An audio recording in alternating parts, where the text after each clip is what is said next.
Kawan-kawan yang menanyakan, Bang, itu booster ini fungsinya untuk apa? Jawabannya adalah untuk memacu pertumbuhan di masa vegetatif. Jikalau dia di masa generatif atau pembuahan akan memaksimalkan dari besar buah ya, dan menumbuhkan bahan baru untuk cikal bakal tempat pertumbuhan buah di musim berikutnya. Nah, contohnya yang seperti ini ya. Dia itu melakukan percepatan pertumbuhan dan pembelahan selnya sehingga ranting ini jadi rapat-rapat seperti ini, kawan-kawan. Kelihatan nggak ya? Nah, kita lihat kan ya, ranting tuh, ini robusta ya, bukan arabica. Nah, seperti itu.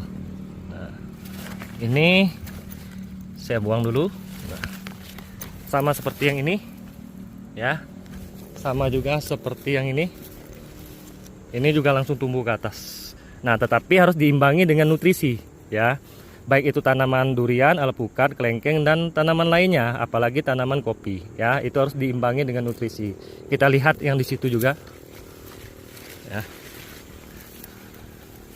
rapat-rapat nih ya. Jadi kalau misalnya semakin banyak ranting di pohon kopi ini atau pada pohon yang mana kedudukan buahnya ada di ranting, semakin banyak ranting itu, semakin kokoh ranting itu, maka tempat kedudukan buah itu akan semakin banyak.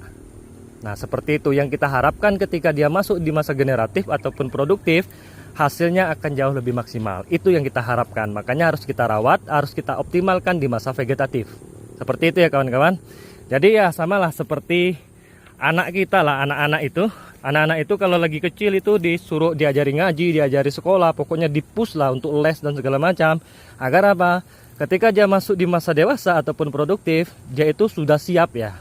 Sudah siap untuk menghadapi pahitnya dunia ini. Gitulah kawan-kawan. Jadi gitu aja ya. Dan booster itu harus diimbangi dengan nutrisi. Jikalau nutrisinya defisit ya, ataupun tanahnya itu asam ya. Ya, ini sebagian ini tanahnya asam, itu kuning itu. Tadi rencananya mau kita booster ya. Pagi tadi udah datang, udah kita bawa ini satu tabung. Tapi pas ngetes pakai pH meter ya. Pas ngetes pakai pH meter ternyata tanahnya itu asam ya, kawan-kawan. Ini pH-nya, tanahnya itu asam. Jadi nggak jadi kita lakukan pembosteran. Mungkin besok harus kita kasih dolomit dulu. Sehabis dikasih dolomit, kita cek lagi pH-nya, barulah kita lakukan pembosteran. Seperti itu ya, kawan-kawan. Kalau untuk pembeliannya ada di Tokopedia, toko oren, ketik aja namanya Bulan Farm ya. Bulan Farm teman-teman ketik, ataupun di keranjang kuning di akun TikTok ini ya. Oke teman-teman, mudah-mudahan bermanfaat. Assalamualaikum warahmatullahi wabarakatuh.